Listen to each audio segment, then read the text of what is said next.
Guys, magluluto tayo ngayon ng sweet. Yung kasing sweet ng pagmamahal niya sa'yo.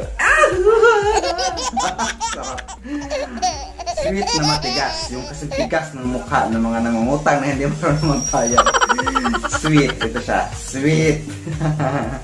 Ito ay tinatawag na bukayo. Para malaman nyo kung ano ang mga ingredients nito, sasabihin ko sa inyo. Siyempre, number 1 na dito. Hindi magiging bukayo kung walang buko. Ayan. Buko yan ha. Yan, buko yan. And then, ang ating sugar para pampasweet. Para lalo kayo maging sweet ng inyong jowa. Speaking of jowa, yung mga jowa na hindi kaya maging sweet sa mga jowa nila, lagyan nyo ng asukal, budburan nyo ng asukal para maging sweet. And then, hindi ko alam kung bakit may ganito. Para daw, pampa-balance daw sa lasa. Balat ng kalamansi. Ayan o. And then, pinch of salt. Social English, nosebleed. Ayan, konting asin lang. Ang gawin natin ngayon, syempre magluto ng bukayo sa Bisaya. Bukayo daw to eh. Bukayo. Ulol. Bukayo mo to sa amin sa Bisaya. Syempre, samahan natin ang puso. Kasi sabi nga nila, lahat ng ginagawa na may puso is nagiging madali at nagiging masarap. Charot! Sana naging masarap. So, ayan guys. Isahan na natin. Yan. Siyempre buko ang una. Ito ang bida. Sarap. Diba?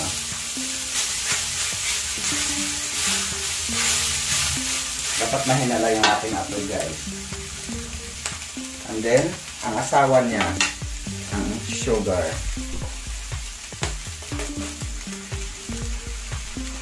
Diba? Mamaya na, huwag natin bigla din. Kaya masama pag nabigla. Huwag haluan ng tubig guys ha. Ayan lang, buko lang at saka sugar. Bahala na silang mga problema kung paano sila kumuha ng tubig. Yan. Ang ginamit ko is dark sugar. Sugar. Yung iba is, ano ba tawag nun? Yung kinugay sa Bisaya. Matsubado ba yun? Matsubado sa Tagalog. Para dark na dark. Yung iba naman light brown. Nasa inyo na yun kung paano nilutuin basta sugar. Diba? Kung saan kayo masaya, doon kayo. Charot. Siyempre halu-haluin ng mabuti. Ikot-ikutin. Yung kung paano mo pinaikot yung jowa mo. Charot. Halu-haluin. Kuligawon. Kung paano niya magikuligaw yung uyab.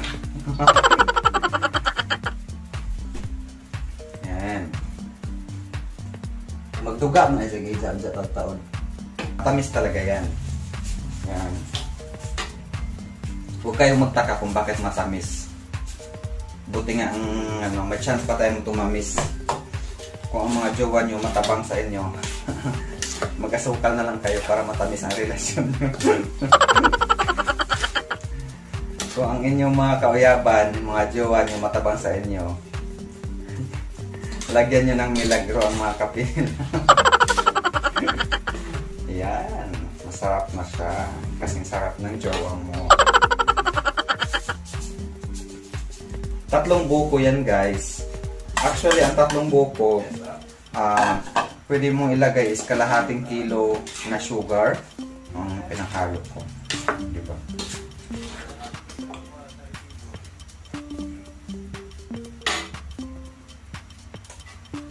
Huwag kang magsawa maghaluin to guys. Kasi yun talaga yung procedure niya. Kailangan haluin. Yan. Tingnan mo. Dark na siya. Kukulo pa yan mamaya. Huwag kang magmadali. Huwag kang excited. Kukulo din yan. Diba nagkatubig na. Hindi yan kailangan. Magtaka kayo. Kung titingnan nyo parang may tubig. Diba? Lalo na mamaya kasi kukulo yan. Siyempre yung sugar. Kasi gawa sa ano yan eh. Sugar cane or tubo. Tapos yung ano pa, yung buko, diba? Kaya magkakatas talaga yan. Guys, kumulo na siya. Oh, nag-ulbo-ulbo na! Uy, nag-ulbo-ulbo na sa mas imong gugmang nag-ulbo-ulbo. Nag-itupungan, ano pa? Diba? Kuha to na nato guys na mo sticky. Antayin natin na mag-sticky yan. Kailangan patigasin natin yan. Kung hindi ka marunong magpatigas, mag-antay ka. Sabi nga nila, patience is a virtue. Virtue. Da. Diba? Nag-ulbo-ulbo na. Sa mas imong gugmang ga-ulbo-ulbo nga din na. Oh, Diba? Ayan na, luto na yung ating buko. Ang antay na lang natin is mag-sticky siya. At syempre, kailangan na natin i-add ang kanyang mga ingredients. Ingredients ka lang, ang dami, no? Ito, ang ating balat ng kalamansi, or sabi nga nila, ano daw, the skin of calamansi. Karap in English na. Skin, sabi skin. So, ang ating kunting asin, di makita kay puti atong plato. Ito ilagay na natin sa ambot. Putang-putang gamar nung dila. Ano man na isa ingredients, sundon lang na ito kay anong way gupot. Diba? Buwak-buwak, pero hindi ko makita ang buwak. Para mulami ko ng timpla. Gaasahan mo. Sundon lang na ito, way gupot. Huwag kalimutan guys, mahina lang yung ako, excited. Diba? Bango. Bango. Kasing bango ng jowa mo, hindi naliligo isang linggo. Bakit? May natural scent, di ba? Pag hindi ka naliligo, yung jowa mo pag di naligo isang linggo, may natural scent. Diba? Ang bango.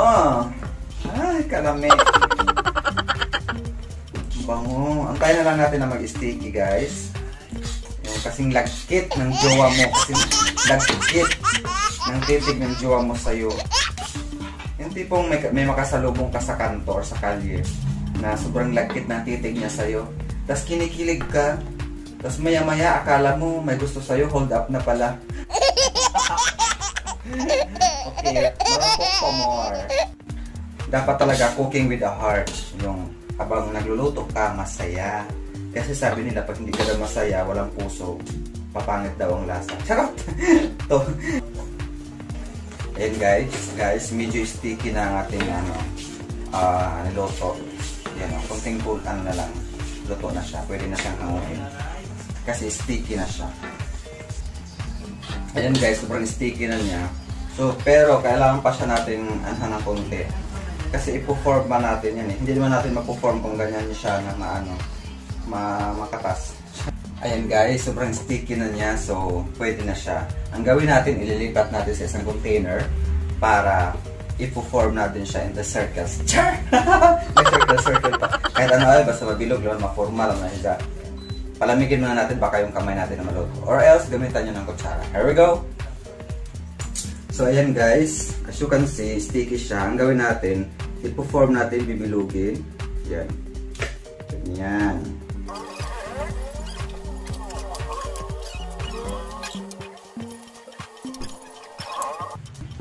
Ayan guys, ito na ang ating finished product. Char! Ayan na. Bakit sobrang dark sa camera? Ayan. Ang ginamit ko, kaya ganyan sobrang dark siya, kasi ano siya, dark sugar ang ginamit ko. Diba? Tang tang tang! Ang ganda, sarap tingnan. Diba? Sarap! Bukayo sa Bisaya, sweetened coconut siya. Malalaki siya kasi hindi siya commercial. Pangkain lang namin yan guys. Tapos bigay sa mga friendship. Yan o. O diba? Hindi yan pambenta kaya malaki. Hindi pang kuripot. Kasi diba? Sarap.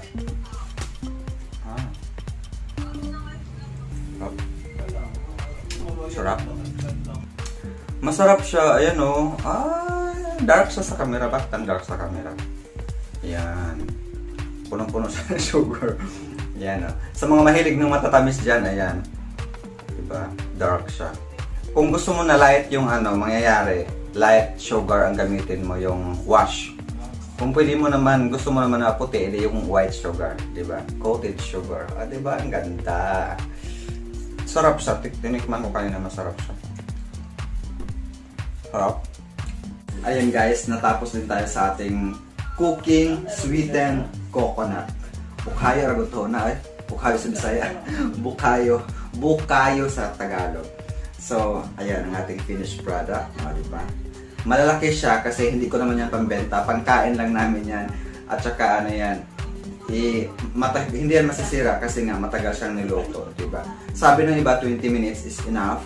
But for me, it's more than 20 minutes para mas matagal ang luto, matagal din masira. So, ayan. Masarap siya.